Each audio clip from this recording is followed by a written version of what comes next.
Mr. Churchill, since becoming Premier, has made several dramatic journeys abroad. His recent visit to America, following the signing of the Allied-Soviet agreements, brought important discussions on production output.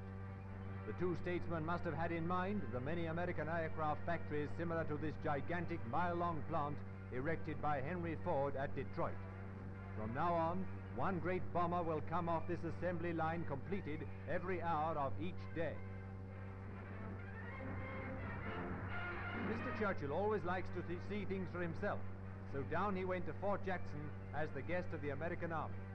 There he inspected paratroops, an arm of modern warfare that the States have developed in a big way.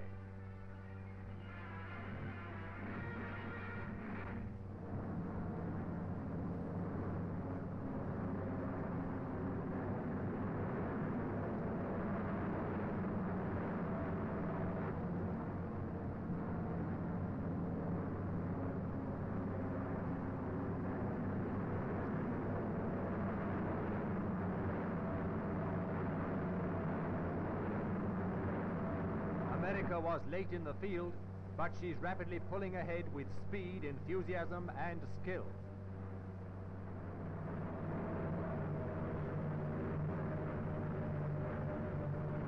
Following the revealing parachute display, Britain's Prime Minister watched infantrymen doing their physical training.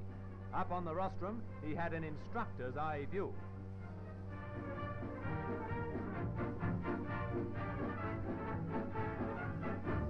Up north again, wearing another of his famous selection of hats, the Premier saw what New York could provide in the shape of a special parade in his honor.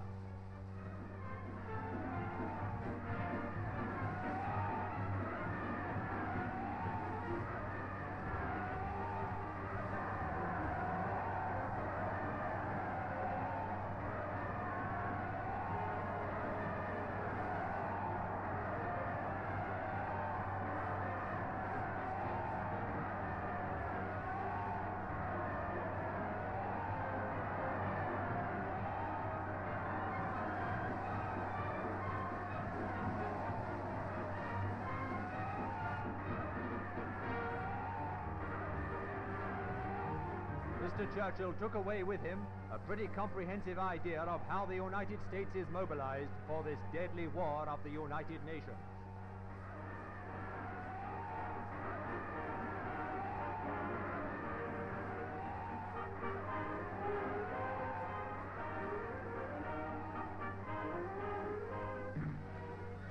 Even more dramatic was Mr. Churchill's visit to the Middle East on his way to Moscow.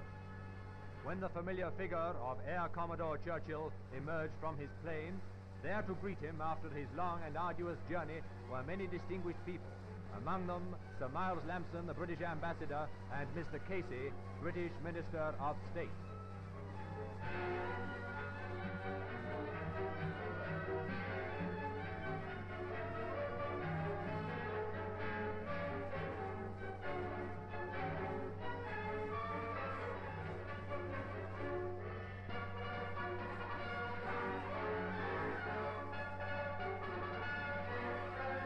The Prime Minister attended important discussions in Cairo. Among those present were Field Marshal Smuts and General Wavell.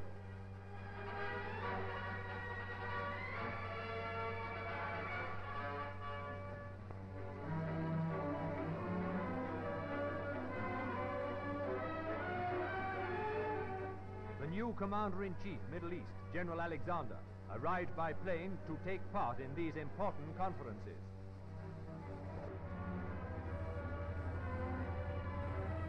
The Prime Minister spared a day from his strictly limited schedule for a visit to the Allied fighting forces in the Western Desert. Air Chief Marshal Tedder accompanied him, and they were met at the airfield by Air Vice Marshal Cunningham, Air Officer commanding Western Desert.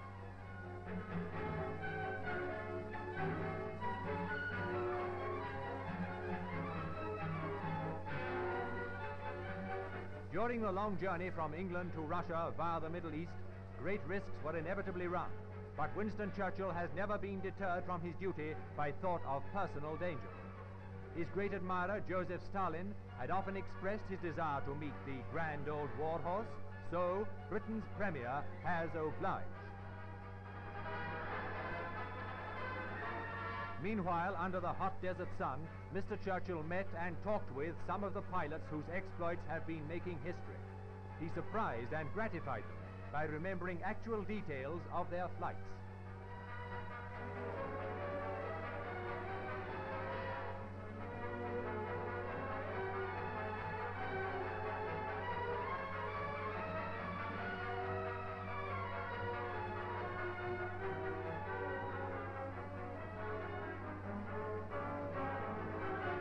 The visit was conducted with complete informality.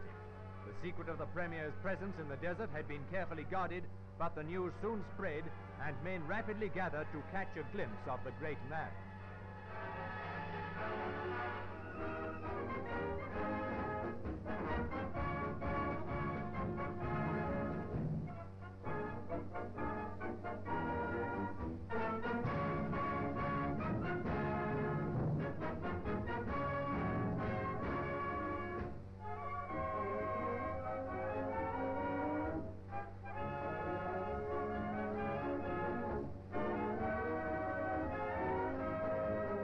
After lunch in a typical desert mess, ending inevitably with the famous cigar, Mr. Churchill moved off for a call on the 8th Army.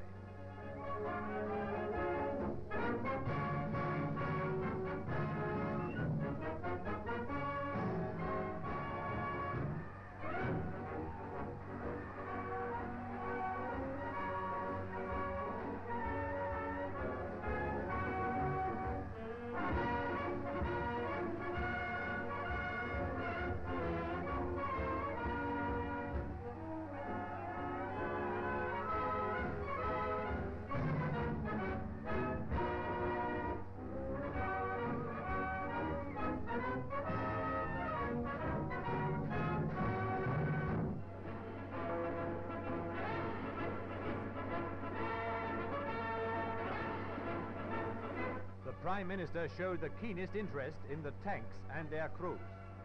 He had recently seen in America and Britain heartening evidence of the growing production output of this vital arm of the Allied war drive. Shortly, too, he would be in the far north, and in the forefront of his discussions there with our Russian allies would be the vital question of tanks.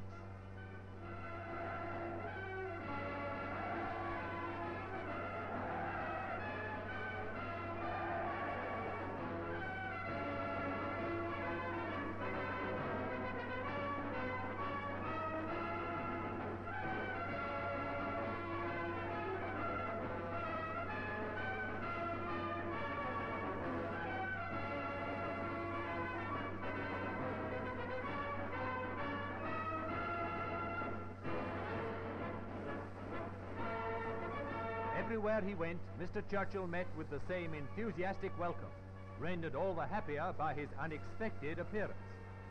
There's not the slightest doubt of the affection and respect for this stocky figure with its pugnacious jaw felt by all ranks throughout the Allied armies.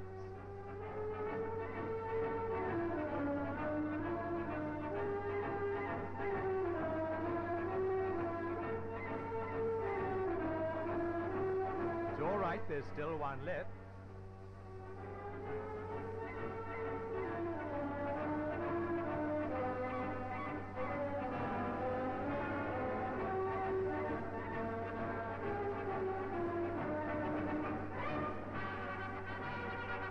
We know now the story of Winston's subsequent visit to Moscow, of the success of his mission there, of his meeting with Joseph Stalin, and how the personalities of these two great men appear to have clicked. The conferences which took place were described in the Russian capital as an epoch-making event, marking the turning point of the war.